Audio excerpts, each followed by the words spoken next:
శ్రీ గురుభ్యో నమ. శ్రీమాతాపితృభ్యో నమ. గురవే సర్వలోకానాం విషజే భవరోగిణాం నదయే సర్వవిద్యానాం శ్రీ గురు దక్షిణామూర్తయే నమ.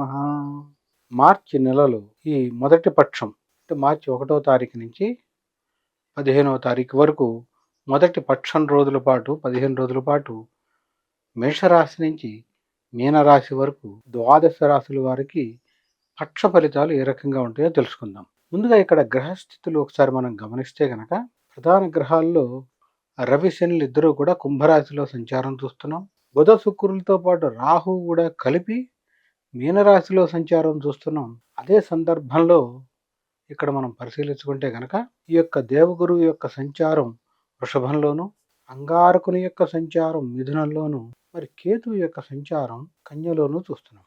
ఈ ఉన్న గ్రహస్థితి ఆధారంగా ద్వాదశ రాశుల వారికి సంబంధించిన పక్ష ఫలితాలు ఏ రకంగా ఉంటాయో పరిశీలిద్దాం. వృషభ రాశి వారికి సంబంధించిన గ్రహ గతులు పరిశీలిస్తే గనక వీరికి జన్మ గురువు యొక్క సంచారం వృషభంలోనే, ద్వితీయంలో అంగారకుని యొక్క సంచారం, పంచమ కోణమందు కేతుగణ యొక్క సంచారం, దశమంలో రవి శనుల యొక్క సంచారం కుంభంలో, ఏకాదశంలో తీసుకుంటే కనుక బుధ శుక్రులతో పాటు సర్పగ్రహమైన రాహువు కూడా మీన సంచారం చూస్తున్నాం.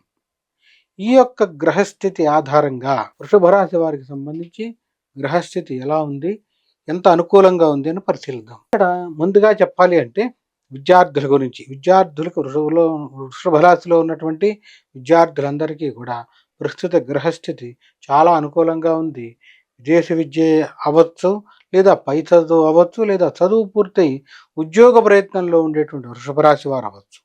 ఎవరైనా కూడా ప్రస్తుత గ్రహస్థితి చాలా అనుకూలంగా ఉంది, యోగించే స్థాయిలో ఉంది.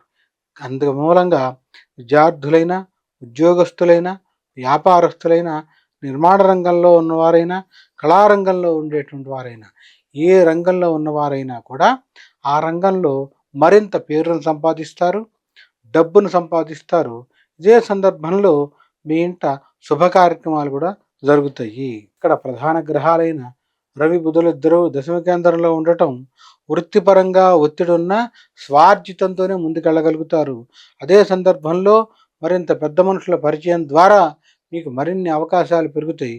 అది మరీ ముఖ్యంగా కళారంగంలో, నిర్మాణ రంగంలో, వ్యాపార రంగంలో ఇది చాలా ఎక్కువగానే కనపడుతూ ఉంటుంది.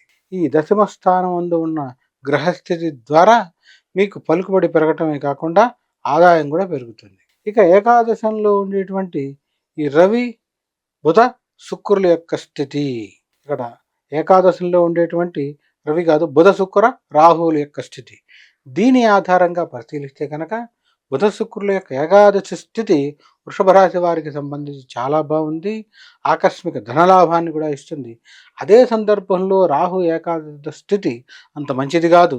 నమ్మి తొందరగా ఎవరికి డబ్బులు ఇవ్వకండి, ఇస్తే ఖచ్చితంగా వెనక్కి రావనే చెప్పాలి. నిజంగా ఆపదలో ఉన్నారు అనుకుంటే 1,00,000 ఇవ్వాల్సిన చోట 10,000 ఇచ్చేసి దండం పెట్టండి. అంటే ఇక 10,000 పోయినా పర్వాలేదని నిర్ణయించుకుని ఇవ్వండి. ఒకవేళ అడిగితే నా దగ్గర ఎంతకంటే లేవని చెప్పండి.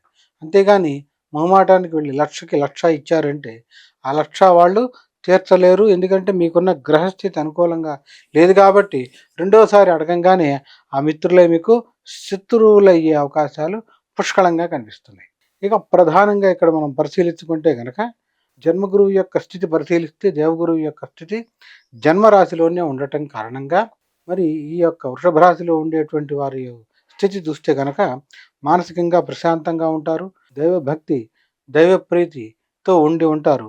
అదే సందర్భంలో పాప భీతితో కూడా ఉంటారు. ఇక్కడ వీరు దాన ధర్మ దైవ కార్యాలు ఎక్కువగా చేస్తూ ఉంటారు.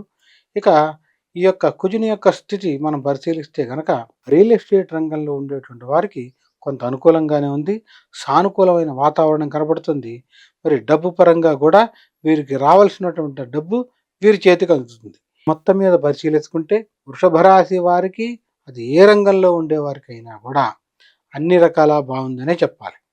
మరి గురువుగారు ఇంత బాగుందని చెప్తున్నారు, మాకేమాత్రం కలిసి రావట్లేదని మీకు అనిపిస్తే కనుక నా యొక్క నంబర్కి ఫోన్ చేయండి, తెలియపరుస్తాను. శుభం, స్వస్తి.